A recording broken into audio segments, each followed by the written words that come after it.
हैदराबाद के KPHB police station हदूद के सरदार पटेल नगर में एक नौजवान को उस वक्त बेदर्दी से कत्ल कर दिया गया जब उसने कुछ अफराद को गांजा यानी कि नशावर मादा इस्तेमाल ना करने की नसीहत की।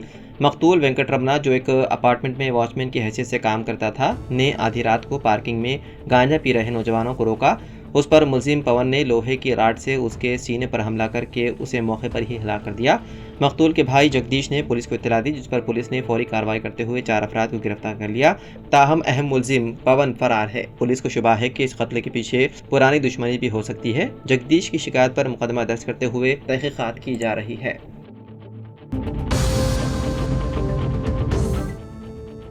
बाचूपल्ली में एक तालिबा के साथ उसके दोस्त समेत 2 नौजवानों ने मुबैना तौर पर इसमत रेजी की। चेन्नई से ताल्लुक़ रखने वाली 20 साला खातून जो मेडिकल फाइनल ईयर की तालिबा है, उसे उसका दोस्त अजय यहाँ एक फार्मा अफीम में इंटर्नशिप का बंदोबस्त करने के वादे के साथ शहर लाया था। इत्तलात के मुताबिक कोकटपल्ली के एक लेडीज़ हॉस्टल में उसके लिए रिहाइश का भी इंतजाम किया गया था। हाल ही में 4 मई को उसे अजय ने निज़ामपेट में राजीव गृहकल्पा में अपने दोस्त हरी के फ्लैट में पार्टी के लिए बुलाया था। नौजवान खातून जब वहाँ गई तो उसे मुबैना तौर पर शराब पिलाई गई और जब वो बेहोश हो गई तो उसे अजय और हरी ने इस्मत रेजी की। खातून की शिकायत की बुनियाद पर बाचूपल्ली पुलिस ने मुकदमा दर्ज करते हुए मुलजिमान को गिरफ्तार कर लिया। सबरबाद पुलिस ने कुल 310 मोबाइल फ़ोन बरामद किए, जिनकी मालियत 95 लाख रुपए बताई गई है, जो गुज़िश्ता 1 माह के दौरान या तो चोरी हो गए थे या गुम हो गए थे। सेंट्रल इक्विपमेंट आइडेंटिटी रजिस्टर यानी CEIRT पोर्टल का इस्तेमाल करते हुए लाइन ऑर्डर पुलिस और दीगर विंग्स के जरिए फ़ोन बरामद किए गए। पीर को सबरबाद पुलिस कमिश्नरेट में मुनक़िदा एक तकरीब में बरामद शुदा फ़ोन्स को उनके मालिकान के हवाले किए गए। DCP क्राइम्स LC नायक ने इस बात पर रोशनी डाली कि आज के दौर में मोबाइल फ़ोन कितने अहम हैं और अगर चोरों के हाथ लग जाएँ तो उनका गलत इस्तेमाल किया जा सकता है। बहुत से लोग तालीम याफ्ता होने के बावजूद बहुत कम लोग इस बात से वाकिफ़ हैं कि चोरी शुदा मोबाइल को गलत इस्तेमाल से कैसे रोका जाए। अपनी कॉलोनियों और कम्युनिटी इलाकों में CCTV कैमरों की तनसीब, हिफाजत और तहफ़्फ़ुज़ को यकीनी बनाने के लिए इंतहाई फ़ायदेमंद है। उन्होंने शहरियों से गुजारिश की है कि गुमशुदा मोबाइल फ़ोन की इत्तला अपने करीबी पुलिस स्टेशन में या बराह रास्त CEIR पोर्टल के जरिए दें, जो तमाम रियासतों में मरकज़ के इंतजाम इलाकों में ऑनलाइन दस्तियाब हैं। DCP ने मज़ीद कहा कि CEIR पोर्टल का इस्तेमाल चोरी शुदा फ़ोन्स के गलत इस्तेमाल को रोकने में मदद करता है और उनकी फौरी बाजियाबी में सहूलत फराहम करता है।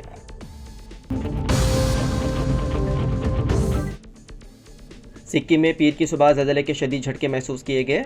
मौसमियाती मरकज़ यानी कि IMD ने कहा कि रियासत में आज सुबह महसूस किए गए ज़लज़ले की शिद्दत रेक्टल स्केल पर 5.7 थी। ज़लज़ले का मरकज़ गिंगटोक के जनूबी हिस्से के करीब ताड़ोंग से करीब 218 किलोमीटर दूर ज़मीन से 10 किलोमीटर की गहराई में 29.02 डिग्री मशरक़ी तूल बदल और 87.48 डिग्री शुमाली अर्जुल बलद पर वाक़ था। फिलहाल मशरक़ी हिमालयाती रियासत में किसी जानी नुकसान की इत्तला नहीं है।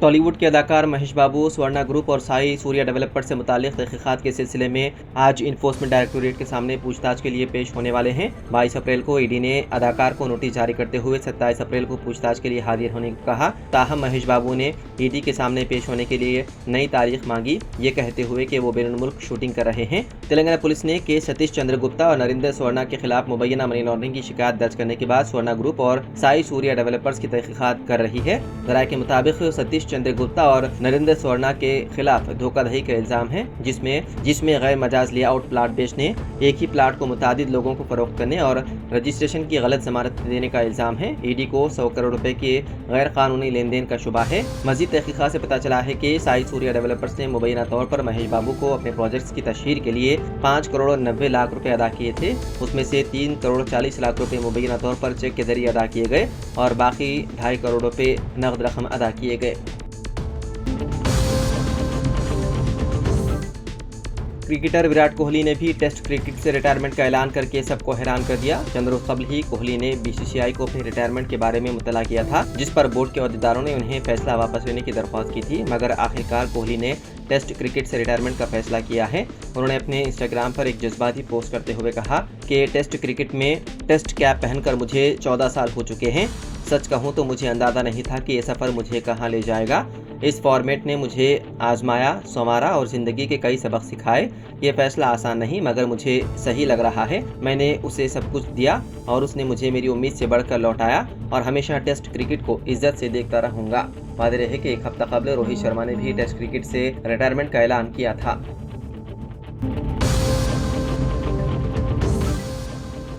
टीआरएस के एमएलसी के कविता ने पीर को तेलंगाना हुकूमत पर इल्ज़ाम लगाया है कि वो तेलंगाना इंडस्ट्रियल इंफ्रास्ट्रक्चर कॉरपोरेशन को एक अवामी कंपनी में तब्दील करने का मंसूबा बना रही है।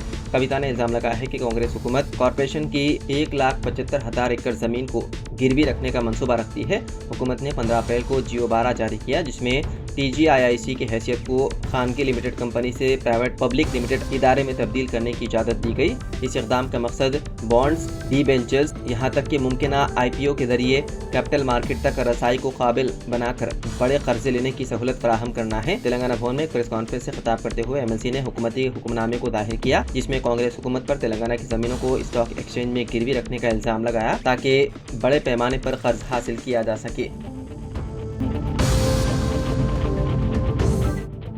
तेलंगाना में आइंदा 4 दिनों के दौरान औसत बारिश की पेशकशी की गई है। महकमा मौसमियात ने रियासत के बाद जिला में ऑरेंज अलर्ट जारी किया, जिनमें मुत्तहिदा आदिलाबाद, निजामाबाद, करीमनगर, वरंगल, खम्मम और नलगुंडा शामिल हैं। उन इलाकों में हल्की ता औसत बारिश के साथ साथ गरज चमक और तेज हवाओं के साथ शदीद बारिश का इम्कान है। हैदराबाद, रंगारेड्डी और महबूब नगर अजला में भी हल्की बारिश की तवक्को है।